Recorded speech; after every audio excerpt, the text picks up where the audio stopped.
Assalamualaikum warahmatullahi wabarakatuh. Waalaikumsalam warahmatullahi wabarakatuh. Alhamdulillah. Halo teman-teman, berjumpa lagi di acara Jeda Kampus hari ini.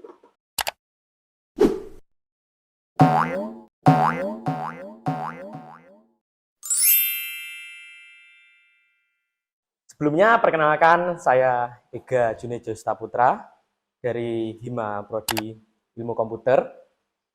Di sini saya selaku moderator pada siang hari ini. Lalu selanjutnya di sini ada bintang tamu yaitu Pak Tito. Bagaimana Tito kabarnya? Alhamdulillah sehat. Sehat ya. Mungkin jenengan bisa perkenalan dulu mungkin biar teman-teman ini tahu semua tentang jenengan.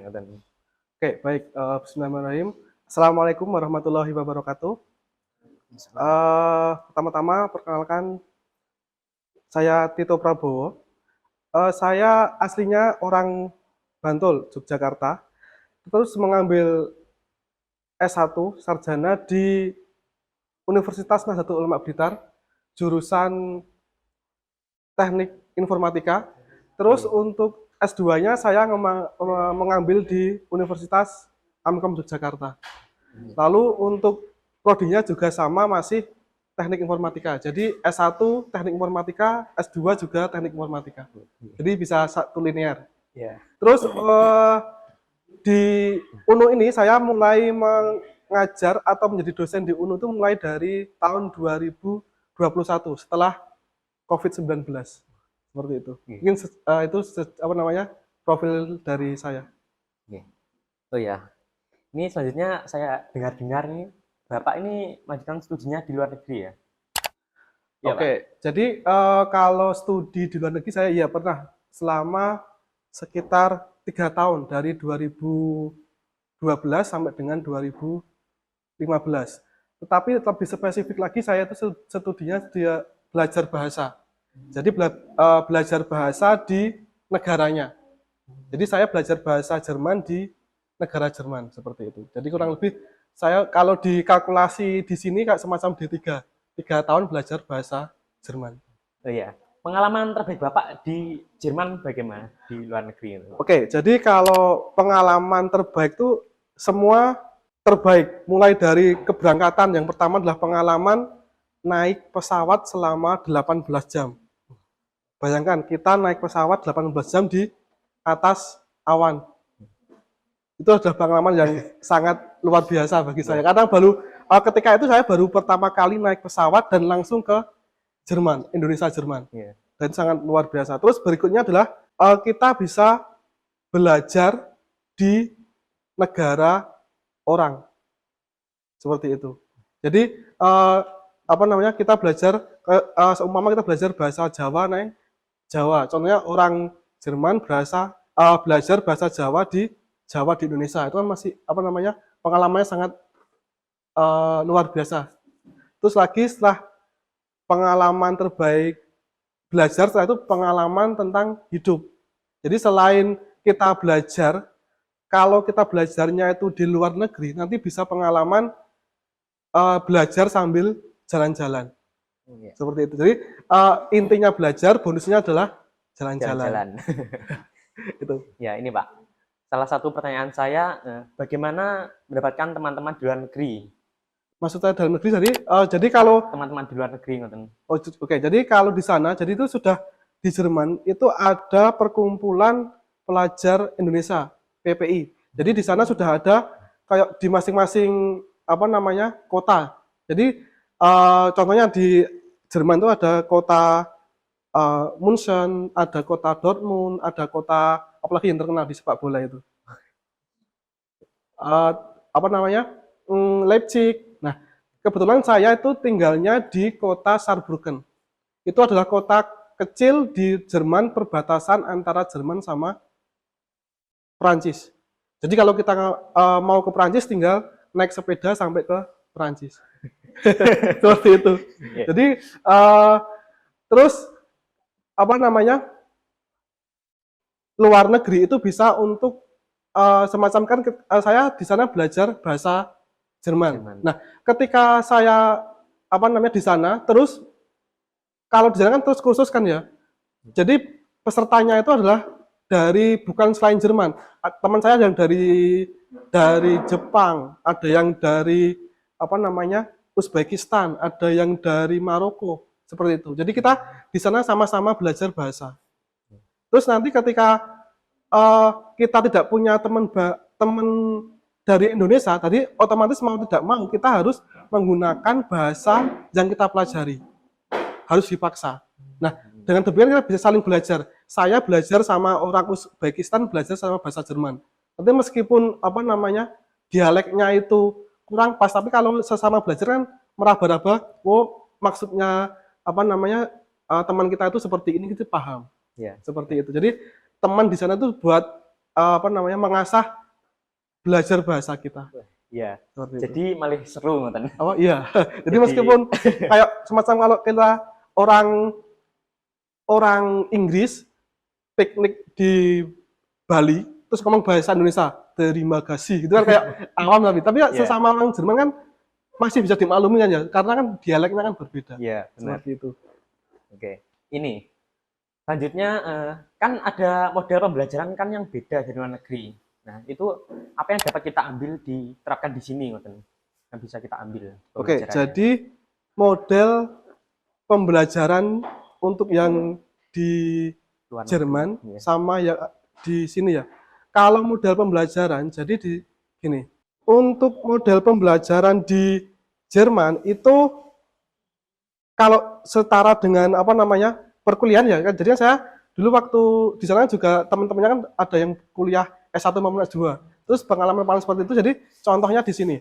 Jadi kalau di sana itu kalau semacam kita mengambil mata kuliah teknik industri.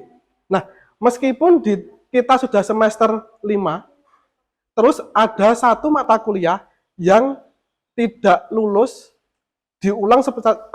terus diulang secara 3 kali, itu nanti harus otomatis antara pindah jurusan atau kuliahnya selesai. Jadi maksudnya seperti ini, kalau diterapkan di sini, itu tentunya kita mengambil mata kuliah apa namanya program studi ilmu komputer. Terus di semester 5 ada mata kuliah sistem temu kembali informasi. Nah, di sistem temu kembali informasi itu kan nanti ada UAS. Nah, ketika UAS itu tidak bisa apa namanya UAS-nya tidak lulus, terus diulang selama 3 kali, itu tidak lulus juga, itu nanti harus pindah jurusan meskipun sudah semester 5. Jadi dimulai dari nol lagi. Seperti itu.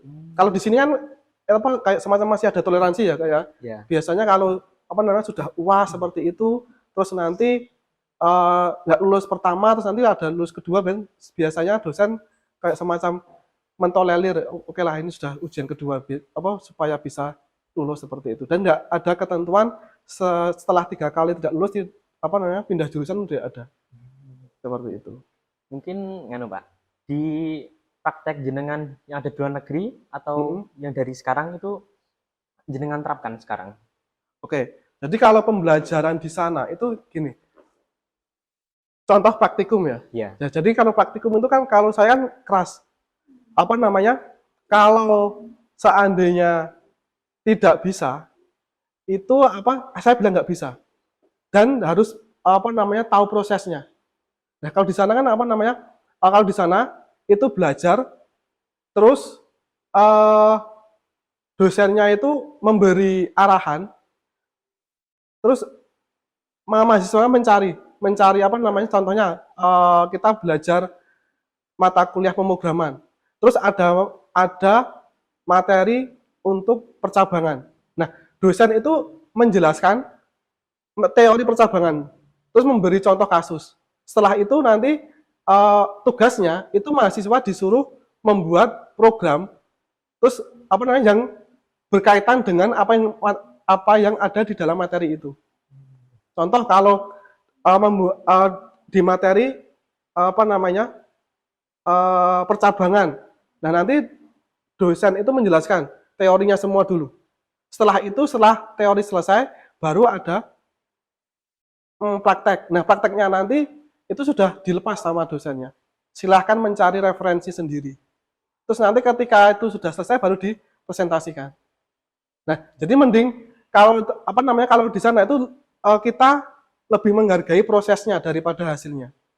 Jadi kalau kita nanti tahu prosesnya, terus nanti apa namanya, sudah tahu langkah-langkah itu, sedangkan ada hasil akhir. Dan nanti hasil akhir itu harus dipertanggungjawabkan. Contohnya kalau apa namanya, codingannya seperti apa, codingan untuk percabangan itu seperti apa, if else itu fungsinya seperti apa, itu harus tahu.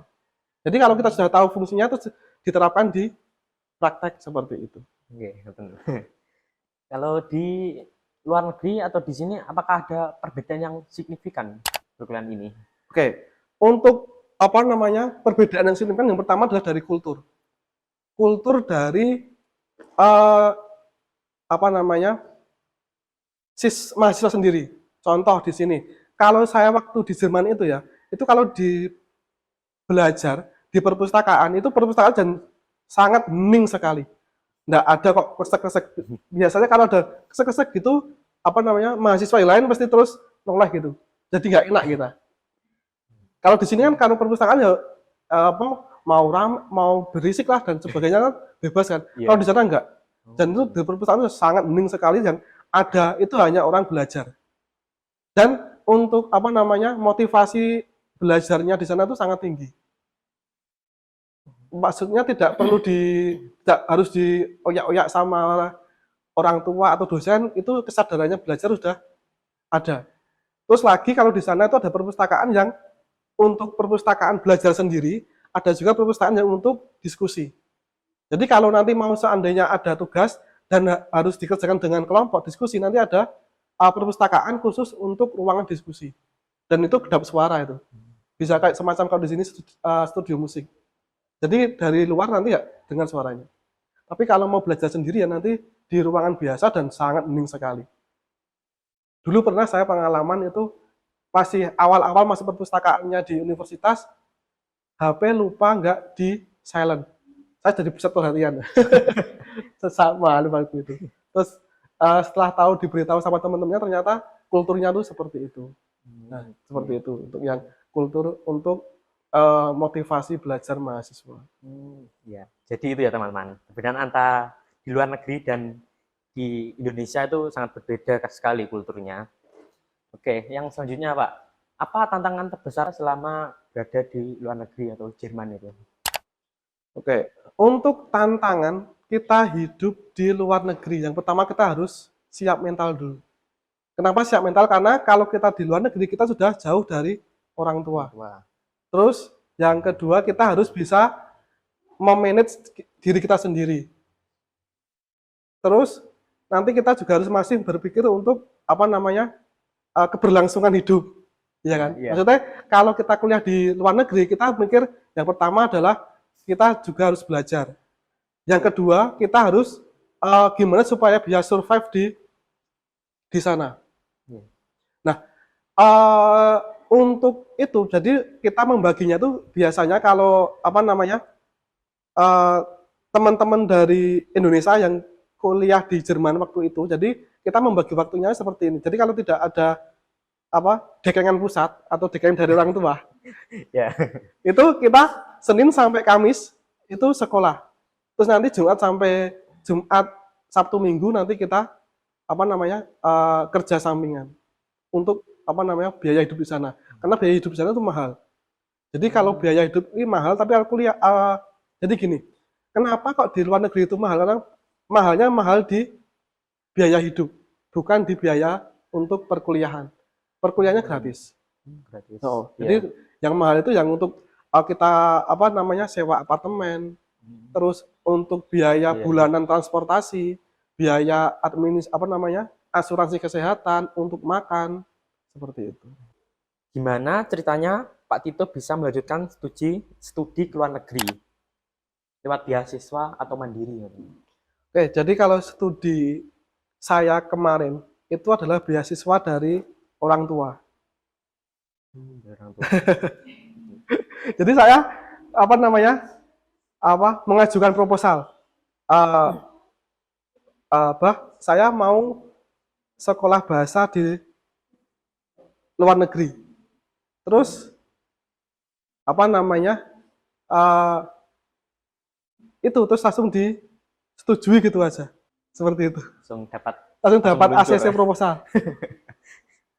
Ada pertanyaan lagi mungkin, bagaimana sih alur pendaftarannya di luar negeri atau di Jerman, kan pasti kan berbeda di luar negeri dan di Indonesia, dan teknisnya itu bagaimana, Oke, jadi kalau kita mau kuliah di luar negeri, khususnya yang saya tahu ya di Jerman ya Mas ya. Jadi kalau kuliah S1 di sana itu yang pertama gini, kita harus bisa bahasa Jerman dulu. Nah, gimana cara coba bisa? Jadi kalau kita setelah lulus SMA, kita harus kursus dulu di kursusan bahasa Jerman. Di sini untuk yang punyanya dari Jerman langsung itu ada di Surabaya sama di Jakarta. Jadi itu yang resmi. Tapi kalau yang tidak resmi itu ada banyak. Itu ada di UGM, itu ada dulu saya sebelum ke Jerman itu kursus bahasanya di UGM selama 1 tahun. Untuk apa? Untuk kita kalau di bahasa Inggris itu semacam TOEFL. Jadi kalau di Jerman itu ada grade-gradeannya. Jadi grade paling bawah itu adalah A1, terus ada A2, B1, B2, C1. Nah, kalau kita mau ke Jerman, itu mau kuliah, itu minimal kita harus memiliki sertifikat B1. Bisa untuk kuliah. Tapi kalau di Jerman mau kerja, itu menggunakan C1. Seperti itu. Jadi berbeda ya? Berbeda, tingkatannya. Tapi kalau di sana mau belajar bahasa, sebagai pengantar nanti cukup A1. Jadi saya dulu sebelum berangkat di Jerman, itu saya kursus bahasa di UGM, mengambil paket yang A1 untuk syarat pengajuan visa. Seperti itu. Nah, setelah kita dapat sertifikat dari namanya adalah Goethe Institute. Itu adalah lembaga miliknya Jerman. Nah, yang mengeluarkan sertifikat juga dari situ, Goethe Institute. Itu ada di Surabaya sama di Jakarta. Nah, setelah kita dapat sertifikat dari Goethe Institute, itu kita mengajukan visa di kedutaan Jerman di Jakarta. Nah, syaratnya itu ada banyak, ada sekitar 20. Tapi yang paling urgent itu adalah bagian keuangan. Jadi kalau di bagian keuangan untuk visa itu ada 3 macam. Yang pertama, visa untuk berkunjung atau piknik. Terus ada lagi visa untuk bekerja. Ada visa untuk belajar. Nah, masing-masing ini itu berbeda. Kalau visa untuk berlibur itu maksimal 3 bulan. Itu harus deposit. Deposit itu adalah kita memiliki tabungan di rekening kita minimal 30 juta. Itu dibekukan. Terus kalau kita mau belajar atau visa belajar, itu kita harus deposit ke banknya Jerman. Namanya adalah Deutsche Bank. Kalau di kita namanya adalah Bank Indonesia. Nah, itu kita harus deposit, kalau waktu saya dulu adalah 8.000 sekian euro. Itu kalau di total sekitar 150 juta. Terus kalau visa kerja, itu saya kurang begitu paham depositnya berapa. Seperti itu. Nah, setelah kita deposit ke banknya Jerman, nanti kita dapat rekening. Nah, rekening itu untuk syarat pengajuan visa salah satunya. Itu. Nah, setelah kita memiliki ada sertifikat dari Goethe, terus kita memiliki rekening yang sudah ada tabungannya yang sudah ditentukan, terus kita baru daftar atau namanya adalah apply visa. Nah, untuk apply visa itu nanti melalui email. Jadi kita membuka websitenya kedutaan Jerman. Nanti kita membuat janji. Nah, nanti di websitenya itu nanti ada pilihan untuk kita mau apply visa tanggal berapa. Seperti itu. Nah, nanti biasanya itu nunggunya bisa mingguan, bisa bulanan. Jadi tidak mungkin kalau kita apply hari ini dapat apply-nya ke Jakarta 2 hari lagi, itu nggak mungkin karena sudah ada antriannya banyak. Karena apa? Karena setiap harinya itu dibatasi maksimal pengunjungnya untuk visa visa berkunjung berapa, visa untuk sekolah berapa, itu ada batasan maksimal setiap harinya. Jadi kita harus nunggu antrian seperti itu. Jadi antri dulu. Antri dulu. Nah, setelah kita dapat antrian, terus ketika hari H antrian kita ke Jakarta, masukkan visa. Masukkan visa itu dicek dulu kelengkapannya. Dan itu sangat ketat. Pengalaman saya dulu pernah waktu ke Jerman, apply visa pertama kali ditolak. Itu kenapa, Pak? Itu alasannya karena semua ijazah dari sekolah itu harus ditranslatekan, rapot harus ditranslate. Nah, yang saya bawa hanya translatannya saja. Sedangkan di syaratnya itu harus dibawa yang asli. Yang asli. Tidak saya bawa. Saya sudah sampai Jakarta, sudah apply visa nunggu beberapa bulan, sampai sana ditanya sama petugasnya apakah bawa yang asli, tidak. Langsung dikembalikan dokumen saya. Nangis saya. Jadi langsung ambil dulu. Apa? Ambil dulu yang asli ya. Langsung disuruh ambil dulu dan nggak bisa terus dokumennya nggak bisa dilanjutkan. Harus mengulang untuk antrian untuk apply visa lagi. Seperti itu. Pengalaman saya itu jadi itu tidak membawa dokumen yang asli. Oke ya. Nah, terus saya ngulang, terus pas kedua sudah saya lengkapi, sudah lengkap, oke, dokumen sudah beres. Dan itu masih nunggu minimal 1 bulan, maksimal 3 bulan untuk bisa mendapatkan visa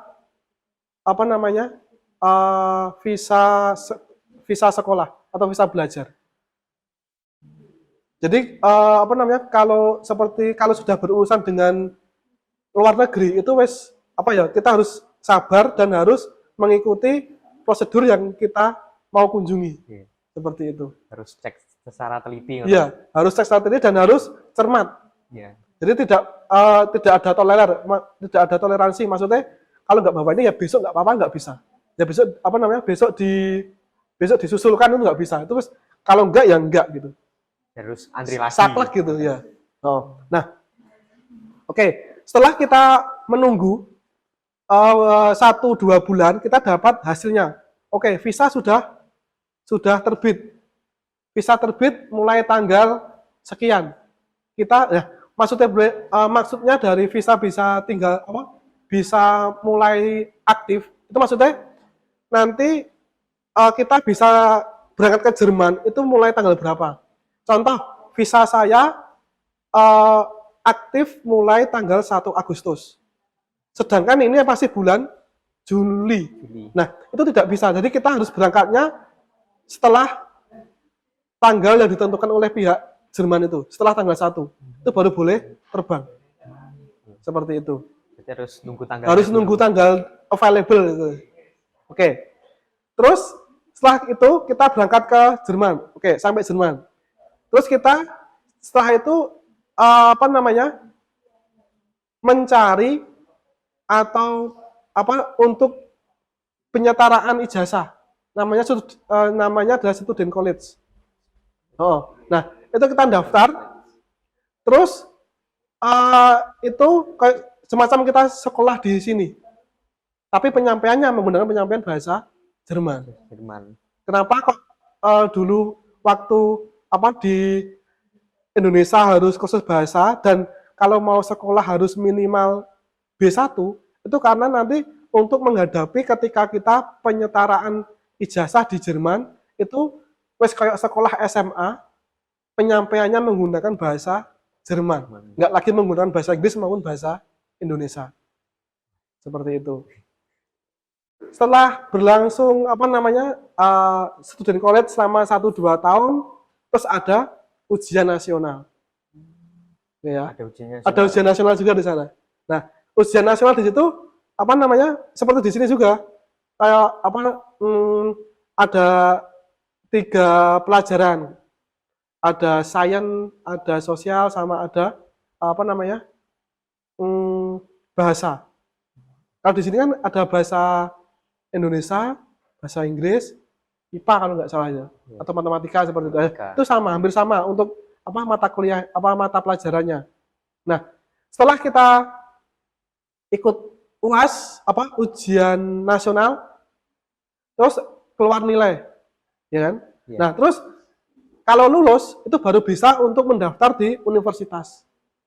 Kita cari sendiri universitasnya, mau pilih se Jerman bisa. Jadi kalau ijazah dari Student College itu nanti kita dapat ijazah itu nanti berlaku di seluruh Jerman. Contohnya kita sekolahnya Student College di München, kita mau daftar kuliah di Dortmund itu bisa. Jadi sudah diakui oleh negara Jerman bahwa siswa ini sudah lulus SMA-nya dari sana. Tinggal mencari kuliah. Oke, mungkin ini ada pertanyaan lagi, Pak. Nah, boleh sharing mungkin, Pak, rekam jejaknya bagaimana bisa Pak Tito lulus di luar negeri, akhirnya menjadi dosen di Unum Blitar. Oke, jadi sebenarnya untuk studi di Jerman sama hubungannya menjadi dosen itu kayak nggak ada relasinya. Jadi saya studi di Jerman itu adalah belajar bahasa, sedangkan kalau dosen kan minimal harus S2. Iya. Seperti itu. S2. Oh. Jadi kalau ketika di Jerman itu saya belajar bahasa, bukan bukan strata 1 maupun strata 2. Jadi kalau dosen kan nanti minimal S2. S2 dan sekarang harus linear. Maksudnya linear itu kalau S1-nya teknik informatika, nanti S2-nya juga teknik informatika. Jadi bisa nanti gelarnya kayak Skom, Mkom, atau kalau yang lain SPD, sarjana pendidikan, nanti kalau S2, MPD, magister pendidikan, seperti itu. Boleh Anda berbicara pakai bahasa Jerman mungkin untuk teman-teman biar tahu. Biasa kalau bahasa Jerman. Contohnya mau ngomong apa ini? Kalau mau ngomong pasti pada tahu. Ich liebe dich itu apa? Tahu ich liebe dich? Nggak tahu, Pak. Nggak tahu. Ich liebe dich itu apa? Ich itu apa? Ich itu adalah aku atau saya. Terus Liebe itu apa? Ich liebe dich, aku sayang kamu. Ich liebe dich. Jadi kalau kita bahasa Jerman itu hampir sama kayak sama bahasa Belanda, tapi beda jauh sama bahasa Inggris. Enaknya bahasa Jerman itu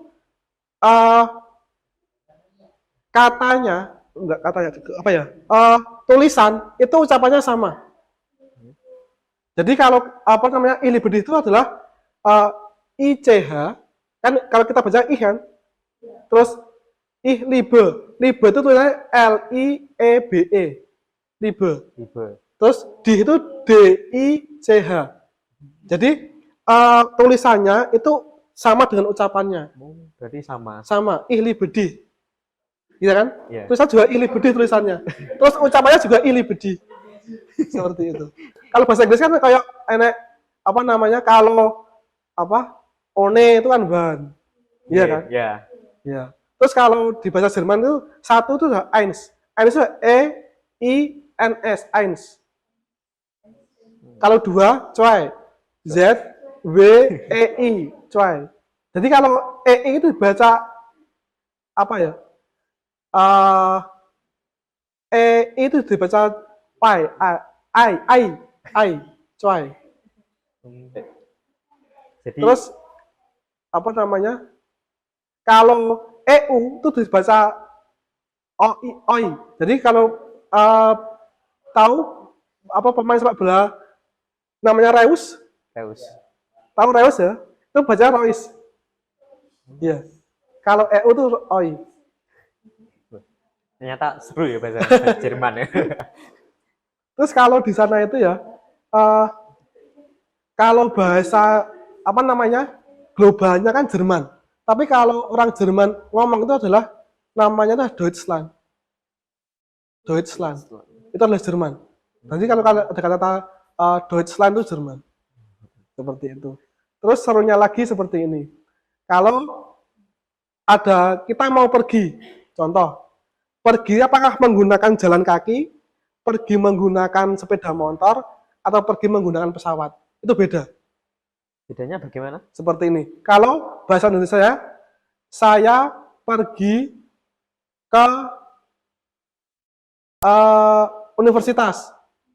Ich fahre nach University. Fahre. Fahre itu menggunakan kendaraan. Tapi saya di darat. Tapi kalau saya pergi ke Jakarta menggunakan pesawat, itu beda lagi. Ich flug. Ich flug. Nah, Jakarta. Kalau jalan kaki, saya pergi ke lapangan jalan kaki. Ich zu Fuß. Itu saya pergi ke jalan kaki. Saya icufus. Kalau jalan tuh zu Fuß. Icufus. Jalan kaki. Jalan kaki. Iya. Jadi berbeda-beda. Berbeda, tergantung nanti jalannya mau perginya menggunakan kendaraan darat atau pesawat udara atau jalan kaki. Itu beda. Seperti itu. Jadi tertarik ingin belajar bahasa Jerman. Oke. Mungkin bisa belajar dari jenengan. Oke. Jadi mungkin begini, Pak. Mungkin ada tip atau trip saran untuk teman-teman mahasiswa yang ingin melanjutkan kuliahnya ke luar negeri, misalnya Jerman itu. Oke. Jadi kalau menurut saya itu kalau mau kuliah di luar negeri itu jangan S1, tapi S2 atau S3. Kenapa? Karena kalau S1 itu kita nanti harus belajar bahasa yang yang ada di negara itu. Contoh, kalau kita mau S1 di Jerman, kita harus tahu atau harus bisa bahasa Jerman. Kenapa? Karena nanti penyampaiannya itu menggunakan bahasa Jerman. Yang pertama. Terus yang kedua, kita harus penyetaraan ijazah SMA. Yang ketiga, kita harus kursus bahasa dulu. Jadi kita nanti kalau S1 di luar negeri, contohnya Jerman, itu kita habis waktu selama 3 tahun kurang lebih. Kenapa? Yang pertama, setelah lulus SMA, kita harus kursus bahasa dulu, 1 tahun. Untuk apa? Untuk syarat visa. Oke ya, 1 tahun belajar di Indonesia. Terus dapat visa, berangkat ke Jerman. Ke Jerman kita harus, namanya apa ya itu? Akselerasi atau apa nama? Bukan akselerasi. Penyetaraan ijazah SMA. Jadi ijazah SMA kita belum diakui di Jerman. Terus kita harus belajar dulu, namanya adalah student college kalau di Jerman, itu selama 2 tahun. Itu kalau lancar. Kalau nggak lancar bisa ngulang lagi. Bisa ngulang lagi. Ngulang lagi. Jadi kalau selama 2 tahun nanti ada kayak semacam ujian nasional. Nah, kalau ujian nasional nggak lulus, nanti otomatis mengulang lagi. Ya. Student college lagi 2 tahun lagi. Kalau lancar berarti kan udah 3 tahun kita kehilangan waktu 3 tahun. 1 tahun di Indonesia, 2 tahun di Jerman untuk penyetaraan ijazah. Setelah itu baru bisa cari perkuliahan di sana, cari S1 sesuai dengan jurusan yang diinginkan. Ternyata prosesnya lama juga lama. ya. Tapi kalau S2 kan ada kelas internasional ataupun kelas, kalau S2, S3 kan ada kelas internasional. Terus ada juga banyak beasiswa yang menawarkan beasiswa. Contoh ada, kalau beasiswa yang dari pemerintah Jerman langsung namanya DAAD. Terus ada lagi LPDP dan seterusnya. Pak, bedanya kelas internasional itu apa, Pak? Jadi kalau kelas internasional nanti kita penyampaiannya di perkuliahan itu menggunakan bahasa Inggris. Bahasa Inggris. Jadi contohnya kalau di sini kan ada, kalau contohnya di UGM ada jurusan ilmu komputer internasional. Nah nanti siapa yang masuk di sana itu nanti penyampaiannya menggunakan bahasa Inggris. Seperti itu. Ya, jadi begitu ya teman-teman. Siapa yang ingin lanjutnya ke luar negeri, nanti bisa belajar bahasa. Mungkin dari saat itu ada motivasi lah untuk sahabat-sahabat kita mungkin bisa mengedukasi. Oke, untuk apa motivasi? Oh, untuk motivasi seperti ini. Jadi, teman-teman jangan takut untuk bermimpi setinggi-tingginya. Alasannya kenapa? Alasannya karena semua itu berawal dari sebuah mimpi. Saya ingin apa namanya belajar di luar negeri. Saya ingin menjadi dosen. Saya ingin menjadi apa namanya programmer. Itu jangan pernah takut karena apa? Karena berawal dari mimpi. Terus nanti kalau kita ingin menggapainya itu kita bisa apa namanya bersungguh-sungguh. Seandainya nanti oh saya mau belajar dari programmer, jadi ada motivasi. Motivasinya apa? Motivasinya seperti ini. Oh kalau saya mau menjadi programmer, saya harus apa namanya bisa menguasai bahasa pemrograman. Nah dengan begitu nanti ada motivasi dari diri sendiri sehingga bisa mewujudkan impiannya menjadi sebuah programmer. Seperti itu. Dan jangan lupa untuk jangan suka menunda suatu pekerjaan. Seperti itu. Kalau bisa dikerjakan hari ini, ngapain harus besok? Seperti itu. Setuju. Terima kasih Pak atas pengalamannya yang Anda berikan kepada kita semua. Mungkin dapat pembelajaran dari kita semua ke depannya nanti. Dan Pak. Ya. Mungkin sebelum saya tutup, saya mohon maaf yang sebesar-besarnya Pak, mungkin ada salah kata atau tempat yang kurang nyaman untuk Bapak ngoten. Sebelum saya tutup ada kata-kata motivasi untuk sahabat-sahabat semua. Jangan berhenti belajar karena hidup tidak berhenti untuk mengajarkan. Mungkin dari saya mohon maaf. Assalamualaikum warahmatullahi wabarakatuh. Waalaikumsalam warahmatullahi wabarakatuh. Suaraku tak bisa berhenti bergema di semesta raya suara.